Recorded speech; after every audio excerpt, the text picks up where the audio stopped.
Over the last 2 decades, a large body of literature has linked exposure to violent television with increased physical aggressiveness in children and related violent criminal behavior. One such study was conducted by University of Washington epidemiologist Brandon Centerwall. He found that homicide rates in the United States, Canada, and South Africa rose steeply 10 to 15 years after the introduction of television in each nation. He noted that after television was introduced in Canada, the homicide rate nearly doubled, even though per capita firearms ownership remained stable. In the United States, the rise in firearms homicide after the introduction of television was paralleled by an equally large rise in homicide with hands and feet. To Centerwall, the data therefore implied that the underlying cause of the homicide increase was not a sudden surge in the availability of firearms, since there was no parallel surge in the availability of hands and feet, and hand and foot homicide rose just as sharply as firearms homicide. South Africa allowed the introduction of television many years after Canada and the United States did, because the apartheid government correctly feared the television would be destabilized. In South Africa, too, the homicide rate rose sharply after the first generation of television children grew up. One method by which violent entertainment may promote criminal violence is simple imitation. 2 surveys of young American male violent felons found that 22% to 34% had personally imitated crime techniques they had watched on television programs. Centerwall's study showing a doubling of the homicide rate after the introduction of television leads him to conclude that long-term exposure to child television is a causal factor behind approximately 1/2 of the homicides committed in the United States, or approximately 10,000 homicides annually. He further estimates that as many as half of American rapes and assaults could be related to television. Another television researcher pegs the figures far lower. George Comstock, a student at Syracuse University Center for Research on Aggression, surveyed 230 studies and concluded based on them that at least 10% of American violence is a result of television and cinema violence. Now, of course, not everyone who watches a Rambo movie or its television equivalent becomes a criminal. The harm of violent television is felt most by the already vulnerable segments of the population. Alfred Bloomstein, Dean of the John Heinz School of Public Policy and Management at Carnegie Mellon, notes that the glorification of violence on television has little effect on most folks, but it has a powerful effect on kids who are poorly socialized. It dehumanizes them and becomes a self-fulfilling process. Repeated exposure to violence may, through a process of disinhibition, make violence seem ordinary. Now, proving cause and effect in social sciences is never easy, and there are a good number of researchers who believe that the relationship between television and violence may be more complex than is generally acknowledged. For example, while heavy television viewing is definitely associated with violence, it may be that heavy television watching is merely a symptom of other problems, such as neglectful parenting. Perhaps all sides of the television violence debate can agree that reducing television violence should be a supplement to, rather than a substitute for, other efforts to change the conditions which make children so vulnerable and dangerous in the first place. As G.K. Chesterton remarked in the 1920s in response to a furor over a child who murdered his father with a carving knife after watching a silent movie, this may possibly have occurred, though if it did, anybody of common sense would prefer to have the details of that particular child rather than about that particular picture. The debate over mass media's impact on cause of violence among youth has been going on for a very long time. In the 19th century, novelist George Meredith complained that the Punch and Judy puppet show, which was much more violent than its tamer 20th century incarnation, inspired our street urchins to instant recourse to their fists in a dispute. Similar complaints were offered about mass market short stories, known as penny dreadfuls, sold to adolescent males. One older Victorian recounted the story of a boy who was so maddened by reading one of the tales provided for his entertainment that he shot dead his father and brother. The recorder of the City of London stated, "There isn't a boy or young lad tried by our courts of justice whose position there is not more or less due to the effect of unwholesome literature upon his mind." Adults who rail against the violent taste of adolescent males might also consider the words of Gershwin Leggett, a post-World War II critic of violent comic books. Comic books do not exist in a vacuum. American parents see nothing wrong with the fictional violence of comic books because they themselves are addicted to precisely the same kind of violence in reality. From the daily accident or atrocities appear on the front page of their breakfast newspaper to the nightly prize fight or murder play in movies, radio, and television coast to coast. Gershwin's observation about the entertainment taste of adult Americans is at least as true today, with football having displaced baseball as national sport in terms of television with tabloid violence and sensationalism, a highly successful format for evening news programs. And the O.J. Simpson murder case, apparently, in terms of volume of coverage, the most important news story of the 1990s. As University of Florida English professor James B. Twitchell puts it, all mass media are audience reflectors and magnifiers. Although the critical hand is that the media are manipulated by a few powerful business interests, the reverse is far more accurate. In no other industry are the promulgators manipulated so completely by the seeming whimsy of the many. Twitchell goes on to suggest that violent entertainment, like dreams, may have the beneficial effect of allowing the imaginary expression of repressed desires. Violent entertainment for young people, after all, did not start with the 18th breed with Punch and Judy. Jeffrey Handley Taylor's analysis of 200 traditional Mother Goose nursery rhymes found that over half dealt with the harsh side of life. And these dark rhymes, there are many cases of murder, torture, and cruelty to humans and animals, accomplished through decapitation, drowning, dismemberment, and the like. A content analysis of Grimm's fairy tales found them to be much more violent than primetime television. Even post-Grimm modern stories are violent. The stories such as Hansel and Gretel, in which after being abandoned by their parents and then captured by a cannibalistic witch, children save themselves by shoving the witch into an oven. Little Red Riding Hood, in which a malicious stranger procures information from a little girl, then breaks into the grandmother's home, eats her, attempts to devour the girl, and then shot by a hunter, slices open the stranger's stomach, rescuing the grandmother, the stranger being the wolf in this case. And Jack and the Beanstalk, about a lazy, greedy boy, the hero of the story, who steals valuables from a cloud giant and then kills the giant while fleeing the scene of a crime. As many parents recognize, these sinister and violent stories help children encounter and overcome their fears, and thus play a socially positive role.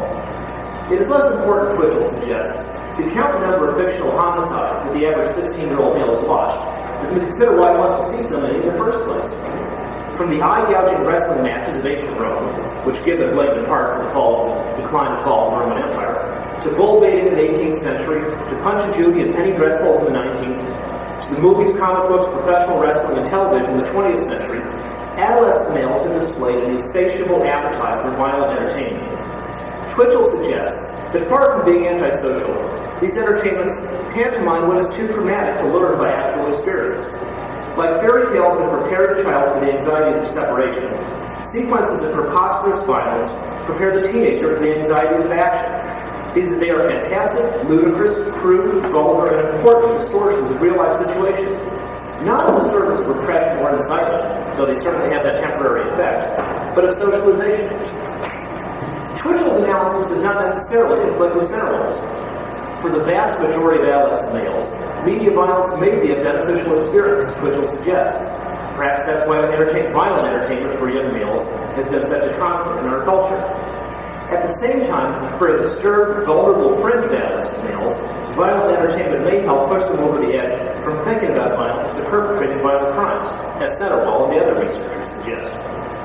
Accordingly, reducing media violence remains a worthwhile component of an anti-crime strategy, as long as we recognize that we are only working at the margins. No matter what is done, there will still be large doses of violent entertainment produced for teenage males, because that's what teenage males in some way need, just as older people in some other way need to fret about. Yet even if violent entertainment, if media violence were entirely eliminated, the criminogenic effect of modern electronic media might not disappear. As recent magazine editor Virginia Hospital points out, the Centerwell studies did not necessarily show a link between television violence and actual violence. The studies show a link between television itself and actual violence. Pitzer College English professor Barry Sanders, in his book A is for Oz, Violence, Electronic Media, and the Silencing of the Written Word, which has the proper colon, argues that the replacement of reading with electronic media itself promotes violence. Sanders writes that a sense of self, the ability to use abstract categories, and many other core cognitive abilities are dependent on literacy. Most of today's young violent criminals are illiterate. If children come from a world of what Sanders calls morality, of parents telling them stories of constant dialogue, then children are eager to master written language. But deprived of morality, children perceive writing as a hostile set of rules which they resist and never master. Sanders identifies a number of reasons for the decline of morality and hence literacy, including the declining number of hours that parents spend with their children, and even the practice of bottle-feeding infants rather than breastfeeding. But at the heart of Sanders' indictment is electronic entertainment. Although television surrounds children with words, it is a one-way medium which encourages passivity and retards the development of language skills. Modern culture in general, and television in particular, promote instant gratification and do not allow the child a second of boredom. Since boredom is the garden in which creativity grows, illiterate, television-oriented children become present-oriented, uninterested in self-restraint, and less capable of human empathy. At the extremes, a game kid gets tossed and tumbled around as the daily flow of events washes over him. He lacks the skills which would enable him, like some other youngsters, to sit in silence, contemplatively and watch those events go by. Game children enjoy no distance from the events going on around them. They feel victimized, at the mercy of experience, unable to see meaningful choice that would allow them to exercise true agency. If Sanders is correct, then it's possible that literacy programs for high-at-risk groups, such as the Family Literacy Program in Middletown, Connecticut, may be important crime prevention tools. At the least, Sanders offers us reasons to consider that violence may not be all that's wrong with electronic media, and he reminds us that solving the violence problem, which is partly the derivative of the literacy problem, cannot be accomplished without strong families. Now, from time to time, the major networks will announce new anti-violence initiatives. Network television programming in the 1990s does, apparently in response to viewer preferences, contain a smaller number of violent police and detective shows than in the 1970s. But television still remains violent.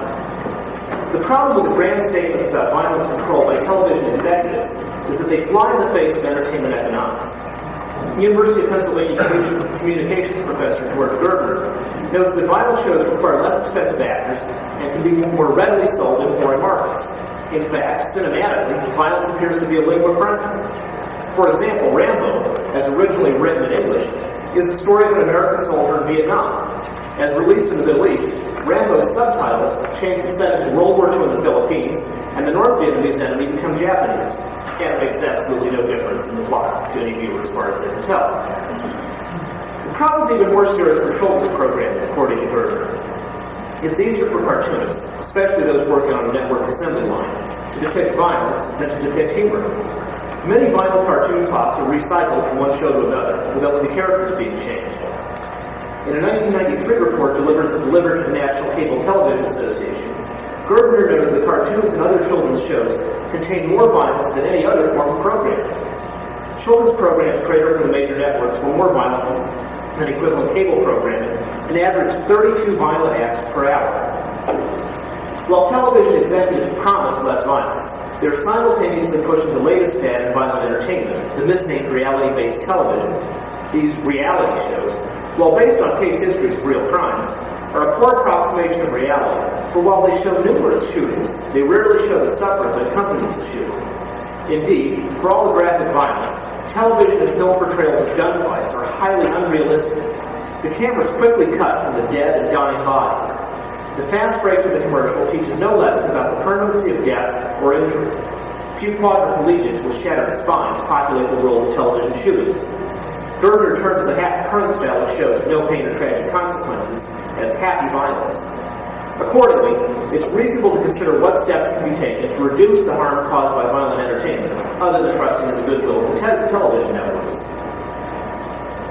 No matter how compelling a person may find the academic case detailing the harms of television, there is no evidence that can justify censorship. The First Amendment, like the other guarantees of the Bill of Rights, is not subject to revision on the basis of cost-benefit calculations. The amendment sets an absolute bar to certain kinds of governmental actions, precisely because the authors of the Bill of Rights knew that broad freedom sometimes caused social harms, and the cries for reasonable restrictions on freedom would arise. But the authors of the First Amendment and the rest of the Bill of Rights correctly realized that giving government the power to censor created dangers that were far greater in the long run. This is recognized in the case of American Booksellers Association versus Hudnutt, in which the Seventh Circuit struck down an Indianapolis ordinance defining certain types of pornography as subject to censorship. We accept, said the Seventh Circuit, the premises of this legislation against sexualized depictions of women as subordinate. Depictions of subordination tend to perpetuate subordination. The subordinate status of women in turn leads to affront and lower paid work, injury and insult at home, battery and rape on the streets. Yet all is protected as speech, however insidious. Ironically, some of the civil libertarians who embrace most strongly the Court's First Amendment protection of speech, no matter how strong the evidence that speech causes harm, are willing to ignore the Second Amendment because they believe that the ownership of guns is harmful. The appropriate response to both the censorship lobby and the gun control lobby is to suggest that they seek to amend the Constitution, rather than simply complaining that the Constitution doesn't meet their standards for a cost-benefit analysis. Putting aside the First Amendment, it's unjust to censor the entertainment of the huge majority of non-violent Americans simply because a small fraction of people react inappropriately. And similarly, it's unjust to disarm the populace as a whole because a small fraction of it commits gun crimes. It's not hard to build a case for selective self-censorship of media crime reports. The rapid spread of carjacking from coast to coast after a publicized incident in Detroit might suggest that media reports about crime in one area give ideas to criminals in other areas. In Los Angeles, a man dropped concrete from an overpass onto traffic passing below, and the crime was widely publicized in the local papers. A few days later, another man in a different part of the city dropped concrete from another overpass. The second man's concrete shattered the windshield of an Iranian student, and the flying glass blinded him for life. In Italy, the press often voluntarily chooses not to report suicides so as to avoid creating copycat suicides. Would the Iranian student in Los Angeles be able to see today if the Los Angeles media had behaved with similar restraint? The number of assassins and mass murderers who perpetrated their crimes because they knew they would become famous is legion. Arthur Bremer, whose assassination attempt put George Wallace in a wheelchair, was motivated by the publicity would result. John Lennon's assassin, Mark David Chapman, decided to end his status as Mr. Nobody by garnering the fame that would come when he, quote, killed the biggest somebody on earth. John Hinckley, who nearly killed President Reagan and crippled Press Secretary James Brady, thought that his act would attract the attention and love of actress Jodie Foster. James A. Fox and Jack Levin of Northeastern University studied mass murders in public places during the last 2 decades. They concluded that the number of such murders has increased in part because the fame which one murderer achieves as a result of media coverage of the crime inspires other potential murderers to seek similar notoriety. Suppose there were a policy, not a law, but a policy, that prohibited the press from mentioning the name of the assassin or mass murderer. Would Arthur Bremer, Mark David Chapman, and John Hinckley have perpetrated their crimes if such a policy were in effect? Do the media really need to report the names of every assassin and mass murderer? At least in some cases, I think this suggests that government censorship of crime reports or crime entertainment to save lives. That fact, however, is of no consequence against the clear command of the First Amendment. The fact that the First Amendment does not allow the government to compel the media to act responsibly does not, however, preclude the media from choosing to act responsibly. Nor are media stockholders precluded from proposing resolutions at annual stockholders' meetings, nor are consumers precluded from initiating boycotts against media whose irresponsibility promotes violence. Some other legal controls on television violence would not violate the First Amendment. Dr. Centerwall suggests that all new television sets be required to have built-in time channel lock circuitry so that parents can lock out a station or set a viewing time even when they're not on the supervised television use. In 1990, Congress enacted the Television Decoder Circuitry Act, requiring that most televisions built in 1993 and thereafter have built-in closed-caption circuitry for the hearing impaired. There was no objection to the Act's engineering requirements for television sets violating the First Amendment rights of television makers or viewers. Similarly, requiring the time and channel control to be included in new television sets, as proposed by Democratic Representative Edward Markey of Massachusetts and Republican Representative Jack Field of Texas, would not seem to violate the First Amendment. Newer and more expensive devices employ magnetic cards and card readers to allow parents to control how many total hours of television can be watched. Lockout devices are not a perfect solution. Some technologically skillful children will find ways to defeat the lockout devices. But children with high-level engineering and computer skills are not likely to perpetrate violent crimes in the first place. The more serious weakness of lockout devices involves children who are neglected or ignored by their mother and have no father at the home, and hence no parent who will use a lockout device. These children are most at risk of becoming violent criminals. Still, if violent programming declines as a result of other parents using the lockout device, even neglected children will benefit. Another useful step would be to require that the entertainment industry comply with the same gun laws that law-abiding citizens must obey. The Hollywood moguls who promote pro-death cinema, such as the Terminator and Lethal Weapon movie series, are a much greater threat to public safety than collectors to keep a few wartime souvenirs in a case on their wall. At the least, the entertainment industry ought to live by the same laws which it advocates for the rest of the country. Applying California's ban on so-called assault weapons to Hollywood, just as it applies to everyone else in California, would not violate the First Amendment. But as we think about how to reduce violence, I hope that we can consistently keep in mind that over the course of the 20th century, the greatest murderer, by far the greatest progenitor of violence in this century, has been the government. And the number of people killed by governments overwhelmingly exceeds the number of people caused by lone individuals. And for that reason, I think it is essential that we never tamper with the First Amendment, because whatever harms caused result from unrestricted free speech currently are dwarfed by the kinds of harms that result when you start reducing restrictions on the government. Thank you.